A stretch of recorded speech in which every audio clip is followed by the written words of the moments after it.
रात के 2 बज रहे थे।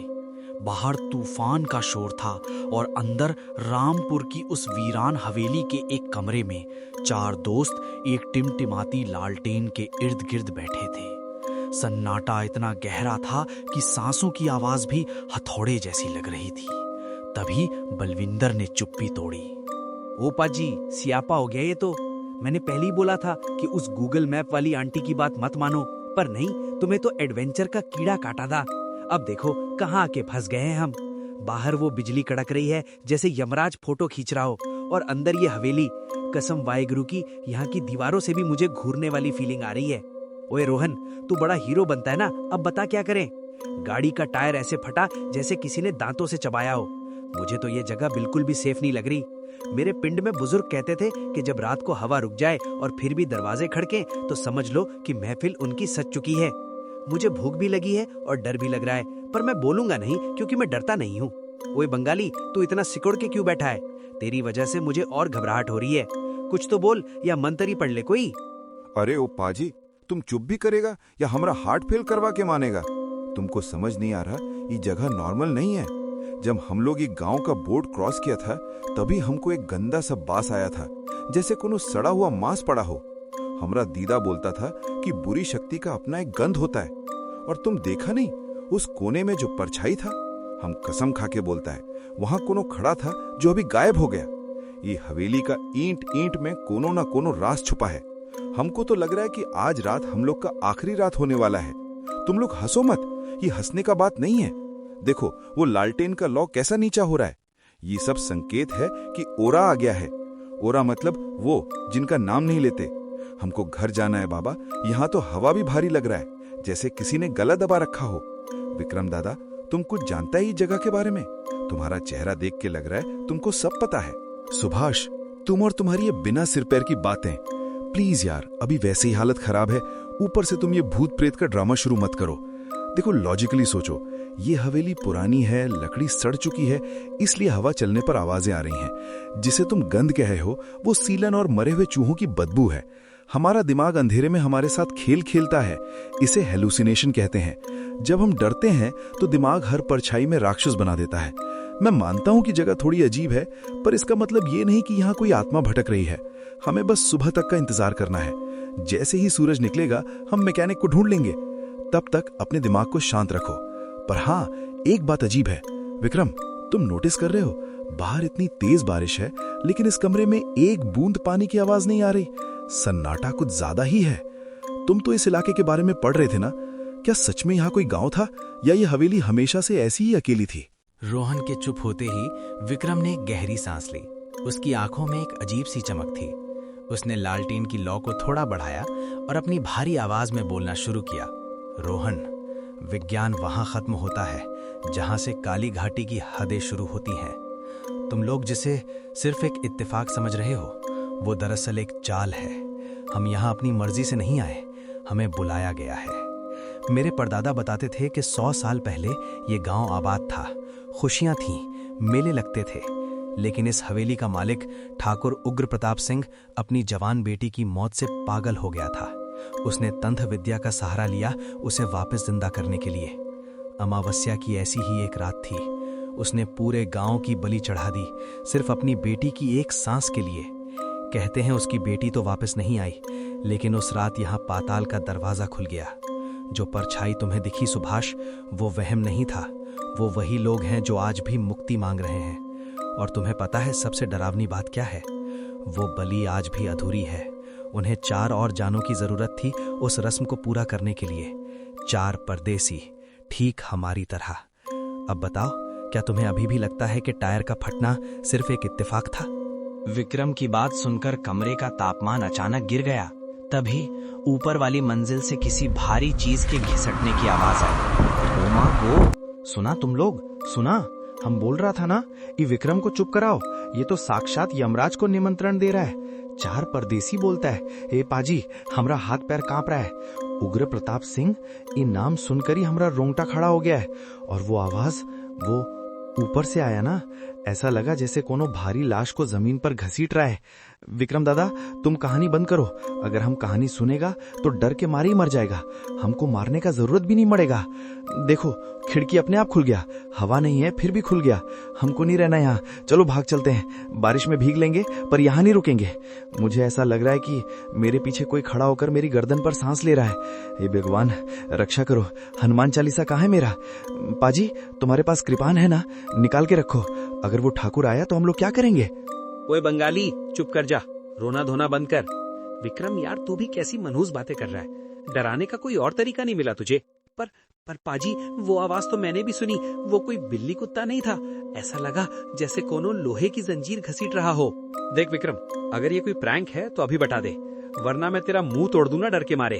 और रोहन, अब तेरा साइंस क्या कहता है? कौन सी फिजिक्स की वजह से ऊपर लाशें घिसटने की आवाज आती है? मेरी मानो तो हम सब एक साथ बैठते हैं, पीठ से पीठ सटाकर। कोई अकेला बाथरूम या बाहर नहीं जाएगा। विक्रम, तू कहानी अधूरी मत छोड़। अब बताई दे कि उस रात असल में हुआ क्या था, ताकि हमें पता चले कि हमारा मुकाबला किस बला से है। अगर वो ठाकुर आ गया तो क्या उसे सत श्री अकाल बोलना है या भागना है? जल्दी बोल, मेरा दिल मुंह को आ रहा है। डर अब इन चारों के चेहरों पर साफ दिख रहा था। विक्रम ने एक बार फिर ऊपर अंधेरे सीढ़ियों की तरफ देखा जहां से वो आवाज आई थी, और फिर अपनी कहानी को आगे बढ़ाया। भागना मुमकिन नहीं है बलविंदर, क्योंकि इस हवेली के दरवाजे अंदर से खुलते हैं, पर बाहर जाने के लिए नहीं। उस रात जब ठाकुर ने बलि शुरू की तो सबसे पहले उसने गांव के पुजारी को बुलाया। पुजारी को लगा कि कोई पूजा है, लेकिन ठाकुर ने उसका सिर काट कर उसी हवन कुंड में डाल दिया। कहते हैं पुजारी का सिर कटने के बाद भी मंत्र पड़ता रहा। उस मंत्र ने गांव की हर रूह को इस हवेली में कैद कर दिया। जो आवाज तुम ऊपर सुन रहे हो वो ठाकुर की नहीं है, वो उस रक्षक की है जिसे ठाकुर ने पाताल से बुलाया था, ताकि कोई यहां से जिंदा बाहर न जा सके। लोग उसे जंजीरों वाला कहते हैं। उसे ताजा मांस की गंध बहुत दूर से आ जाती है। और सब चुप रहना, ध्यान से सुनो। क्या तुम्हें वो धीमी सी पायल की आवाज सुनाई दे रही है? छम छम, ये उसकी बेटी है, वो आ रही है, ये देखने की इस बार बलि के बकरे कौन बने हैं। अगर वो इस कमरे में आ गई तो याद रखना, उसकी आंखों में मत देखना। उसकी आंखें नहीं है, सिर्फ 2 काले गड्ढे हैं जिनमें अंधेरा भरा है। विक्रम की बात खत्म होते ही कमरे में एक असहज खामोशी छा गई। बाहर बारिश थोड़ी धीमी हुई थी, लेकिन हवा की साएं बढ़ गई थी। लालटेन की लौ अब स्थिर थी, लेकिन उस मध्यम रोशनी में चारों दोस्तों के चेहरे किसी पुरानी पेंटिंग जैसे लग रहे थे, डरे हुए और पीलापन लिए हुए। विक्रम की कहानी से डरकर और उस डर को काटने के लिए उन्होंने तय किया कि वे अपनी अपनी जिंदगी के डरावने किस्से साझा करेंगे, ताकि मन हल्का हो सके। लेकिन वे नहीं जानते थे कि अमावस्या की रात को भूतों की बातें करना उन्हें न्योता देने जैसा होता है।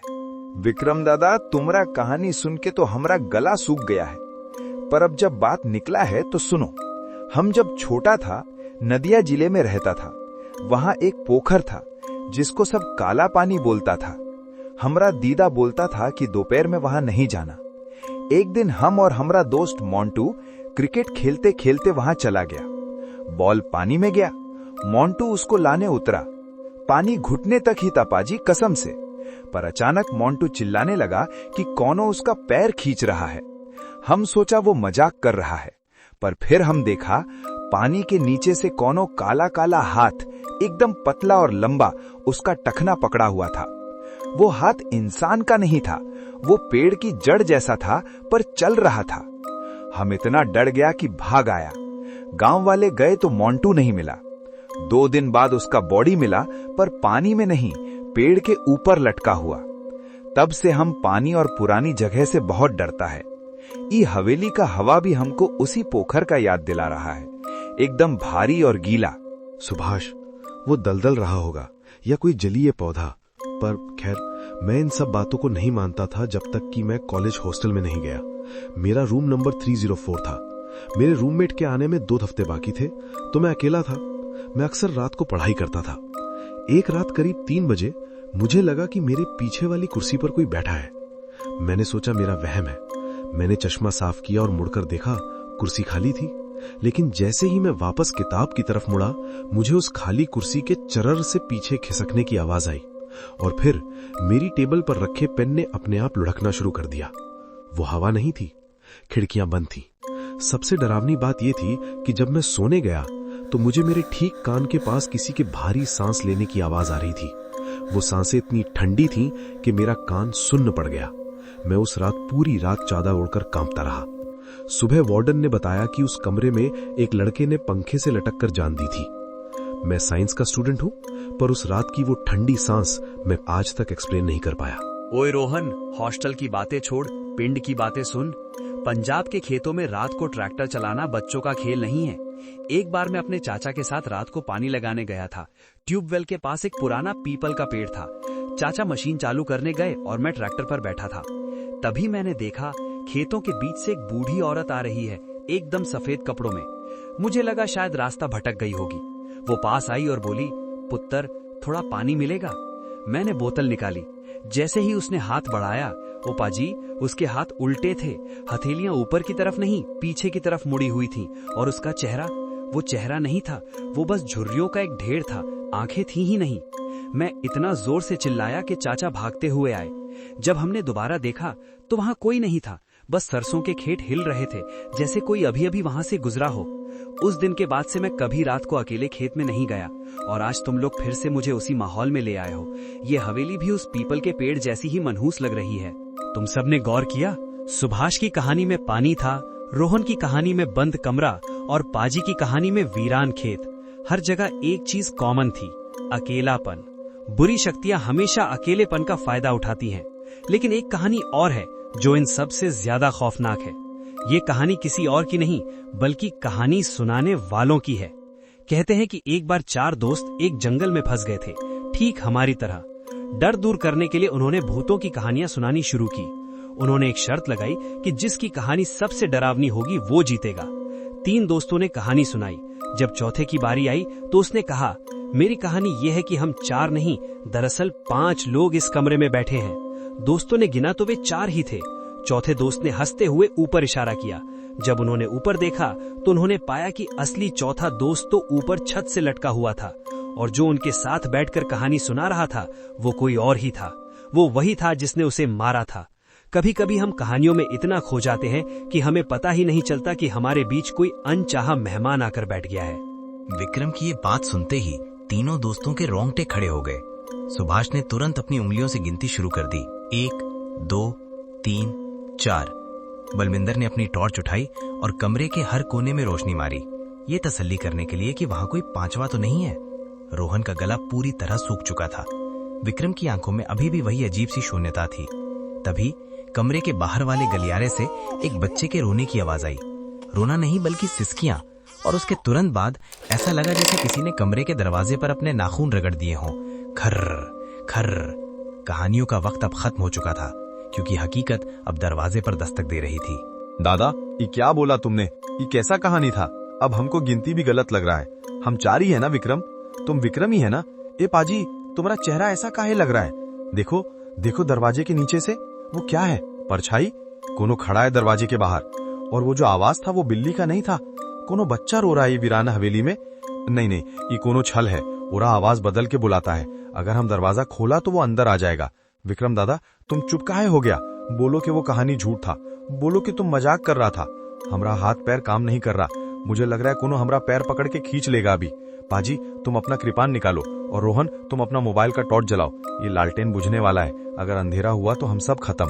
राम राम राम। भगवान, ये रात को जल्दी खत्म कर दो। ओए चुप कर बंगाली, दिमाग की लस्सी मत बना। विक्रम, तूने तो डरा के मार ही दिया था यार। ये 5वें आदमी वाली बात बोलनी जरूरी थी क्या? पर वो दरवाजे पर खुरचने की आवाज मैंने भी सुनी। ऐसा लग रहा है कोई कुत्ता है या शायद कोई जंगली जानवर, पर जानवर रोता नहीं है यार। ओए रोहन, तू दरवाजे के पास बैठा है, थोड़ा कान लगा के सुन तो सही कि बाहर कौन है। नहीं नहीं, रहने दे, पास मत जा। मुझे याद आया, मेरे बापूजी कहते थे, अगर रात को कोई अनजाना आवाज दे या दरवाजा खटखटाए तो 3 बार पूछना चाहिए। अगर जवाब ना आए तो दरवाजा कभी मत खोलना। ए विक्रम, तू ही पूछ ले अपनी भारी आवाज में, पूछ के कौन है बाहर। मेरी तो आवाज ही नहीं निकल रही। और सुन, अगर वो लाल साड़ी वाली हुई तो मैं पहले ही बता रहा हूं, मैं खिड़की तोड़ के भाग जाऊंगा, चाहे टांग टूट जाए। ये सन्नाटा अब जानलेवा होता जा रहा है। दरवाजे के बाहर वो खुरचने की आवाज अचानक बंद हो गई। जैसे वो आवाज आई थी वैसे ही गायब भी हो गई, लेकिन अपने पीछे एक जानलेवा सन्नाटा छोड़ गई। चारों दोस्त अब भी उसी लालटेन के पास सिमटे बैठे थे। डर उनके चेहरों पर जमा हुआ था, लेकिन विक्रम के चेहरे पर एक अजीब सा ठहराव था। उसने लालटेन की लौ को थोड़ा और बढ़ाया, जिससे दीवारों पर जमी काले खब और भी गहरी दिखने लगी। ऐसा लग रहा था कि विक्रम अब वो बात बताने जा रहा है जो शायद उसे शुरू में ही बता देनी चाहिए थी। उसने अपनी भारी आवाज में बोलना शुरू किया और बाकी तीनों मंत्रमुग्ध होकर सुनने लगे। शांत हो जाओ, बाहर कोई कुत्ता या बिल्ली ही होगा। असली डर बाहर नहीं, इस हवेली के इतिहास में है। तुम लोग पूछ रहे थे ना कि इस हवेली की दीवारें इतनी काली क्यों हैं? क्या ये आग लगने से हुई हैं? नहीं, ये हवेली ईंट और पत्थर से नहीं बल्कि पाप से काली हुई है। सुनो इसका असली सच। 100 साल पहले ये जगह काली हवेली नहीं बल्कि श्वेत महल कहलाती थी। ये संगमरमर की बनी थी, इतनी सफेद कि चांदनी रात में चमकती थी। इसका मालिक ठाकुर हरिवंश सिंह बहुत अमीर था, लेकिन उसका दिल कोयले से भी काला था। उस साल इस इलाके में भीषण अकाल पड़ा था। गांव वाले दाने दाने को मोहताज थे, बच्चे भूख से मर रहे थे, लेकिन ठाकुर के गोदाम अनाज से भरे हुए थे। गांव वाले इसी हवेली के बाहर आए, ठीक उसी जगह जहां हमारी जीप खड़ी है, और उन्होंने भीख मांगी, लेकिन ठाकुर ने अनाज देने के बजाय उन पर अपने शिकारी कुत्ते छोड़ दिए। ओ मागो, इतना निष्ठुर! ये तो राक्षस था, आदमी नहीं। विक्रम दादा, ये बात सुन के तो हमरा रोंगटा खड़ा हो रहा है। तो का हुआ? गांव वाले मर गए। हमरा दीदा बोलता था कि भूखा आदमी का हाय यानी श्राप बहुत बुरा होता है, वो सीधा भगवान के दरबार में लगता है। ये दीवारें, ये जो कालापन है, क्या ये उसी हाय का नतीजा है? हमको अब समझ आ रहा है कि यहाँ आने पर हमको वो सड़े हुए चीज का गंध क्यों आ रहा था। ये कोनो सीलन का गंध नहीं है, ये तो उस पाप का बास है जो 100 साल से यहाँ जमा है। हमरा तो सांस लेना भी मुश्किल हो रहा है। पाजी, तुमको अब भी लगता है कि ये सब वहम है? ये कहानी नहीं है, ये तो साक्षात इतिहास है जो हम लोग के सामने जिंदा हो रहा है। विक्रम, आगे बोलो, उस ठाकुर का क्या हुआ? क्या गांव वालों ने उसको मारा? उपाजी, ये तो बहुत गलत बात है। रब्दी 100 अगर मैं वहां होता तो उस ठाकुर की गर्दन मरोड़ देता। भूखे को रोटी ना देना, ये तो सबसे बड़ा गुनाह है। पर विक्रम यार, तूने कहा था श्राप, तो श्राप किसने दिया? किसी बाबा ने या किसी और ने? और ये हवेली सफेद से काली कैसे हो गई? आग लगी होती तो दीवारें गिर जाती, पर ये तो मजबूत खड़ी हैं, बस रंग काला है, जैसे किसी ने कालिक पोत दी हो। सच बताऊं तो तेरी कहानी सुनकर अब मुझे बाहर की आवाजों से डर नहीं लग रहा, बल्कि जमीन पर पैर रखने में घिन आ रही है, जहां इतने मासूम लोग मरे होंगे। मुझे लग रहा है कि हम किसी कब्रगाह के ऊपर बैठे हैं। जल्दी बता, उस रात आखिर हुआ क्या था जिसने संगे मरमर को कोयला बना दिया? श्राप किसी साधु ने नहीं दिया था पाजी, श्राप एक माँ ने दिया था। उस भीड़ में एक बूढ़ी औरत थी जिसका पोता भूख से उसकी गोद में मर गया था। जब ठाकुर ने मदद करने के बजाय उन पर हंसा तो उस औरत ने अपनी गोद में पड़ी लाश को हवेली की चौखट पर रख दिया। उसने आसमान की तरफ देखकर कहा था, ठाकुर, तुझे अपनी सफेदी और दौलत पर बहुत घमंड है ना? आज मैं तुझे श्राप देती हूँ कि तेरी ये हवेली तेरा ही कफन बनेगी। जितनी तड़प इन भूखे पेटों में है, उतनी ही जलन तेरी दीवारों में होगी। आज से ये सफेद महल उतना ही काला हो जाएगा जितना तेरा दिल है। कहते हैं उसी पल आसमान से बिना बादल के बिजली गिरी। हवेली में आग नहीं लगी, लेकिन एक अजीब सा धुआं उठा। वो धुआं इतना गाढ़ा और काला था कि उसने हर चीज को अपने में लपेट लिया। ठाकुर और उसका परिवार अंदर ही थे, वो बाहर नहीं निकल पाए क्योंकि दरवाजे गायब हो गए थे। जब सुबह हुई तो हवेली ऐसी ही थी जैसी आज है, पूरी तरह काली। अंदर न ठाकुर मिला, न उसका परिवार, न उनकी हड्डियां, बस दीवारों पर इंसानी परछाइयों जैसे निशान रह गए। वो दीवारें आज भी उस श्राप की गर्मी से तपती हैं।